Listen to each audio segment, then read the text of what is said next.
Então, pessoal, aqui gostaria de mostrar uma curiosidade para vocês. Não sei se vocês sabem, conhecem essa planta aqui, ó. Aqui temos outra. Isso aqui é conhecido, pelo menos me apresentaram, como caramandioca. Chamado caramandioca. Aqui tem uma. Isso aqui se come a semelhança com quem come um aipim, uma mandioca. Cozinha, pode cozinhar assim com casca e tudo, depois descasca e come, como se fosse um aipim, uma mandioca. Isso aqui eu ganhei de um amigo, já plantei aqui. Isso aqui eu colhi, que é feito aqui em casa mesmo, mas eles dão bem maior do que isso aqui. É gigante, se a terra for bem fofa. Então é conhecido como caramandioca. Aqui já temos um outro cará. Esse aqui é conhecido como caramuela. Tá brotando aqui o raminho, ó. Vou plantar.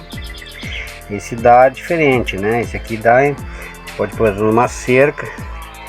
A semelhança assim do chuchu, né? Ele vai dando esses carazinhos moela. Eu aprecio muito gostosa essa batata aqui, né? Esse tal de caramuela.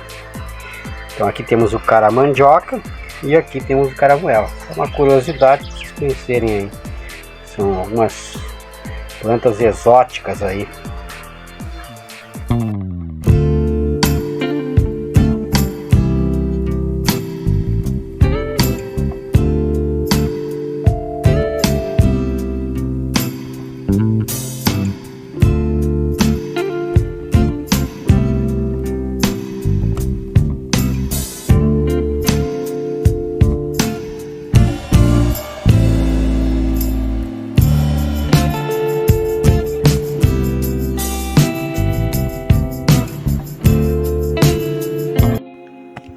Ok, eu gostaria de lembrá-los que, se possível, vocês darem aí o seu like no nosso vídeo, se inscrever no nosso canal, compartilhar esse vídeo aí com seus amigos. Agradecemos muito se você o fizer. Bem, o assunto de hoje não é um assunto nada fácil, é um assunto bastante complexo.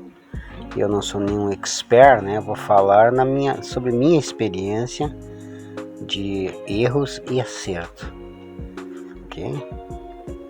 A questão é essa. Muitas pessoas dizem: quando eu me aposentar eu vou para o sítio, né? E muitos têm vontade de ir para o sítio hoje, agora. Mas a questão é a seguinte: eu não sou aposentado. Como que eu vou sobreviver morando no sítio hoje? Nos parece que esta é a pergunta que não quer calar, né? É a pergunta de $1 milhão, na verdade. Só lembrando que as pessoas fizeram o movimento inverso, né? Elas saíram do interior, saíram do sítio, da roça e foram para a cidade. Elas migraram do interior, do sítio, da roça para a cidade, porque a vida na roça era tão dura, tão difícil, uma vida de tanta pobreza, que muitos saíram, abandonaram completamente o interior e foram para os grandes centros em busca de uma vida melhor. E agora as pessoas querem sair dos grandes centros e retornar para o interior. Bem, essa situação não mudou ainda em muitos lugares do país. Nós fomos para uma rodoviária lá em São Paulo, por exemplo, capital. Você vai ver centenas, dezenas de pessoas do interior do Brasil, aí do Nordeste, vindo para São Paulo, chegando em São Paulo hoje em busca de novas oportunidades, saindo, abandonando lá o interior, embora fique a saudade, o desejo de retornar, mas a vida é tão difícil ainda que eles continuam vindo para os grandes centros em busca de oportunidade. Bom, isso nos mostra o quê? Que para fazermos esse movimento inverso de sairmos das cidades e irmos para o interior sem uma renda, então isso deve ser muito bem pensado, deve haver um planejamento, e nós vamos tocar em alguns pontos aqui que temos que levar em conta antes de darmos esse passo. Não pense você que vai chegar com uma enxada no ombro, mesmo que você já tenha terra, ou arrende um pedaço de terra, e que você vai sobreviver com a sua família com uma enxada no ombro, chegando nesse local. Nós temos que entender que os primeiros meses você não vai ter nenhum tipo de renda. Por exemplo, algumas culturas, como a mandioca, levam de 6 a 8, 9 meses para você colher o fruto. Você vai viver do que durante todo esse período? Algumas culturas são bem mais rápidas, né? Por exemplo, como as hortaliças, o alface, a rúcula. O alface você vai levar 35, 40 dias para colher os primeiros frutos, ter os primeiros resultados.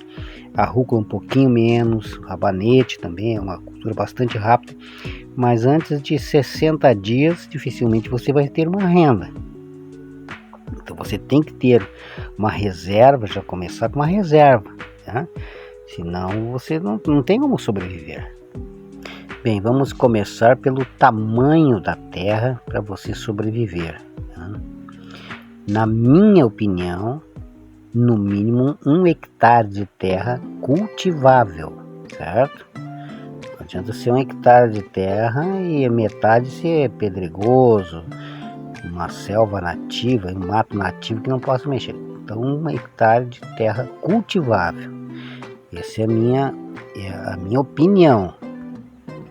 Bem, essa terra pode ser comprada ou pode ser arrendada. E a localização dessa propriedade?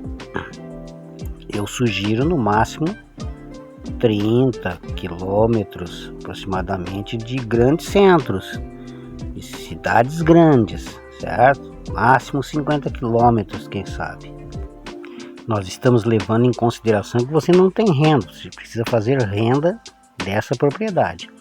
Então para escoar o seu produto, para você fazer a venda do seu produto, você não pode andar 100 km, 200 km. Tem que ser o mínimo possível, para ter o mínimo possível de gasto com combustível, com transporte, para levar o seu produto, levar a sua mercadoria. No meu caso aqui, eu estou a 50 km da capital, do meu estado, capital Porto Alegre. A 50 quilômetros, eu tenho toda uma grande Porto Alegre aqui, se eu posso escoar o meu produto. São muitas cidades tudo agrupadas, uma próxima à outra, em 50 quilômetros. Mas eu bem próximo aqui, a 12, 15 quilômetros, aí eu tenho várias cidades também, que eu posso escoar meu produto. Então não adianta você conseguir aí 15, 20 hectares de terra, lá no interior do Mato Grosso, no meio do mato, e você, para vender o seu produto, precisa andar 200 quilômetros, e em 100, 200 quilômetros tem uma cidade apenas. Quer dizer que todo o pessoal desse interior aí vão levar para uma cidadezinha. Então é inviável. Você precisa ter bastante cidades próximas para você poder escoar o seu produto. Isso é imprescindível. Levando ainda em consideração o local, você tem que se fazer algumas perguntas. Existe internet? Porque não há como você fazer suas vendas hoje, se comunicar com o mundo aí fora sem internet. Tem internet? Eu, por exemplo, aqui, eu tenho internet, tanto a cabo como via rádio. Eu a 1 quilômetro de distância aqui eu tenho um posto de saúde, certo? Eu tenho mercados não muito longe. Enfim, a gente precisa ter uma certa estrutura próxima. Você não pode ficar isolado no meio do mato aí, que é inviável, né? Outra pergunta que tem que ser feita é o seguinte: tem água neste local? Tem bastante água? Precisa de muita água. A agricultura exige água, muita água. Então você tem que observar isso. Existe um poço artesiano, não vai faltar água nesse poço. Existe um córrego de água aqui próximo, onde eu possa fazer uma irrigação se necessário. Sem água não tem vida. Então, uma das primeiras perguntas é: esse local tem água? Tem luz elétrica? Senão é inviável, não há como ir para um lugar assim. Você não tem como produzir sem água, sem energia elétrica. Como já citamos inicialmente, precisa haver um planejamento. Você não pode chegar num local como esse com uma enxada para trabalhar. Você precisa de tecnologia, a menos que você não queira sofrer bastante, né? Queira sofrer muito e ganhar muito pouco, vai começar com uma enxada. Caso contrário, se você quer realmente viver, você precisa de tecnologia. Muitas ferramentas são necessárias, nós vamos citar aqui algumas delas. Bom, a primeira delas é uma roçadeira, a gasolina, né? Isso é fundamental. E não só ter a ferramenta, mas ter noções aí. Você tem que aprender como desmanchar aí um carburador de uma roçadeira, né? Fazer uma limpeza, porque é comum elas darem problema, né? Pode ser a melhor marca, normalmente dá problema. Imagina se cada vez que der um problema você tem que levar para um conserto. Então a gente precisa conhecer, saber lidar, fazer alguma manutenção sozinho nas nossas ferramentas. Então a roçadeira é imprescindível. Outra ferramenta importante, uma motosserra, né? Você vai precisar de muito uma motosserra no interior, vai ser muito útil também. Outra ferramenta que eu acho fundamental é um motocultivador, né? Pode ser o mais simples dele, mas é necessário. Não tem que você trabalhar aí com uma enxada, com uma pá, um trabalho bruto, você não vai aguentar fisicamente. Você chegar à exaustão física. Então é necessário um motocultivador. Então não vá, senão você vai sofrer, certo? Mesmo com essas ferramentas, às vezes é muito serviço, muito trabalho. Bem, você vai precisar de uma condução, né? Pensa que você vai andar de carroça, de cavalo, montado no lombo de um cavalo, fazendo suas vendas. Se nem de um carrinho, né? Que nem diz o pessoal lá do lado do Nordeste, uma carriola. Nós chamamos aqui de carrinho de mão, fazendo suas vendas. É inviável, você precisa ter um carro para se locomover, né? Para ir até esses grandes centros, para levar seu produto, fazer suas vendas. Como vender o produto, nós vamos ver em um vídeo posterior. Vamos fazer um vídeo como você pode fazer estratégia para vender seus produtos, tá bom? Então são coisas fundamentais. Bem, entre as coisas básicas que nós estamos apresentando aqui, uma das coisas que você precisa é de conhecimento. Você precisa estudar bastante, certo? Assistir vídeos na internet, mas seja muito cuidadoso, porque há muito entulho na internet. Muitas pessoas curiosas, pessoas que na verdade nem plantam. Eles fazem muitos vídeos, só tem um cenário, nós já falamos sobre isso, mas eles não sobrevivem da agricultura. E aí fazem vídeos aí com coisas impraticáveis, como fazer adubo de pó de café, adubo de casca de ovo, casca de banana, seu NPK caseiro. Sim, se você vai fazer uma hortinha aí de 2 metros, 3 metros quadrados aí, beleza, isso aí é muito bom. Agora você tem 1 hectare de terra, onde é que você vai achar tanta casca de banana? Onde é que você vai achar tanta casca de ovo, tanto pó de café assim para adubar uma terra como essa? Então isso aí é paliativo, é fantasia, né? Então você precisa estudar, achar canais que realmente tenham conteúdo sério para você trabalhar de maneira comercial. Não se esqueça que não é uma agricultura só para sobreviver. Você precisa para sua própria comida, você tem que ter produto para vender. Então é uma agricultura comercial.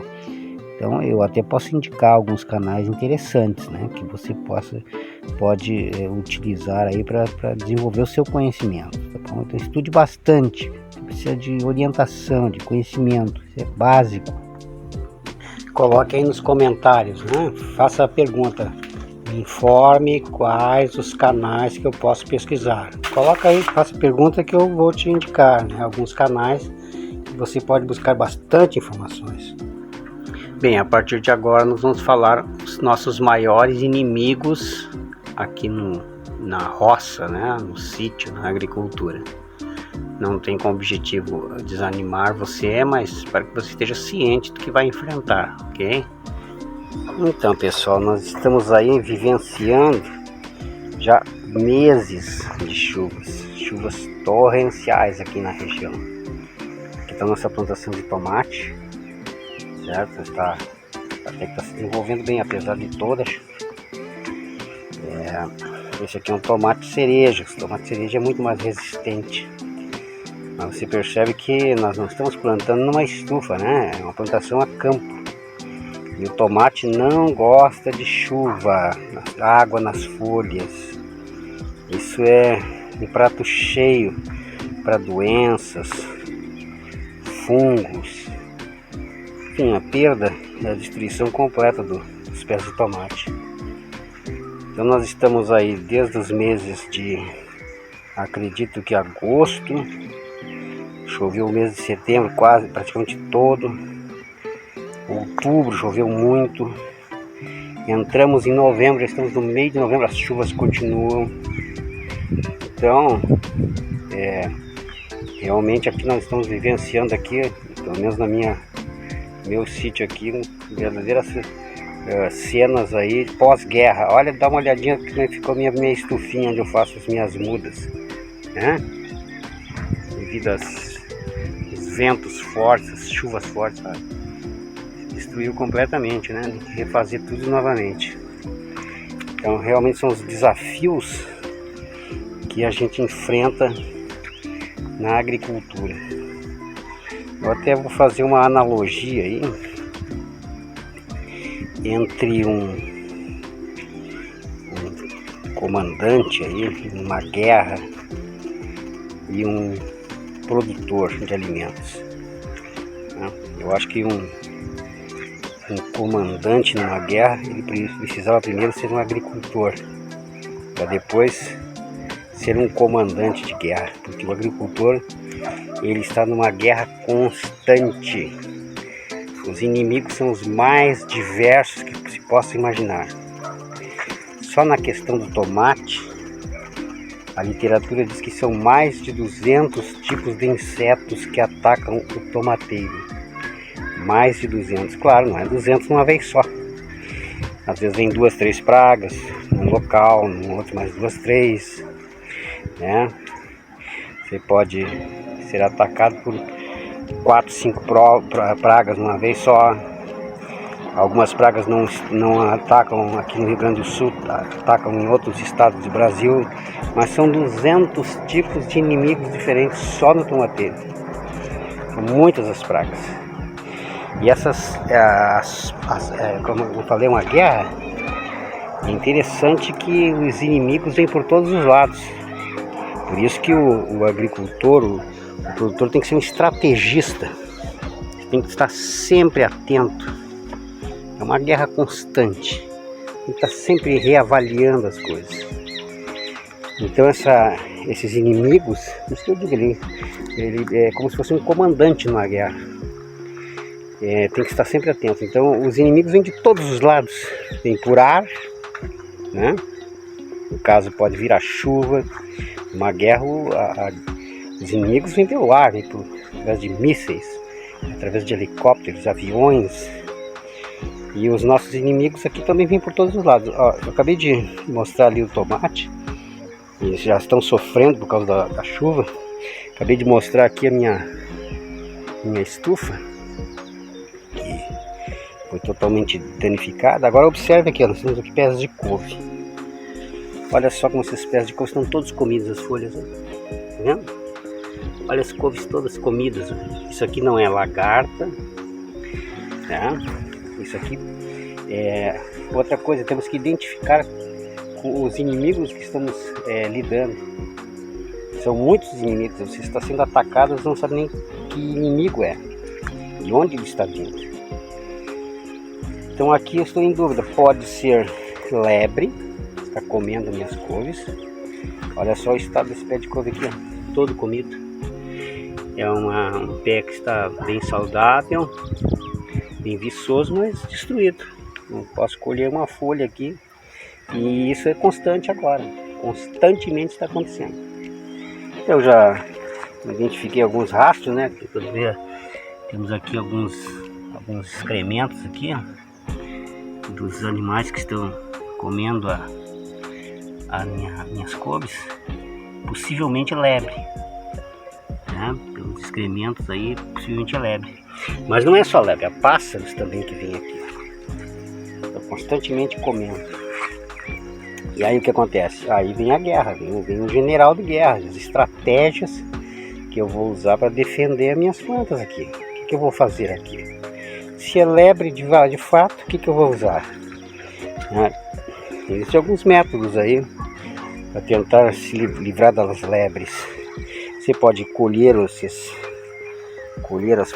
esterco aqui das lebres, se é elas, né? Possivelmente isso aqui é esterco de lebre. Pode ser 2, 3 bichos que estão comendo ao mesmo tempo, né? Se for lebre, eu posso pegar esses estercos, colocar na água de molho, depois coar e pulverizar essa água aqui próximo a essas couves, porque quando a lebre chega, ela sente o cheiro de outra lebre, né? E aí ela não chega.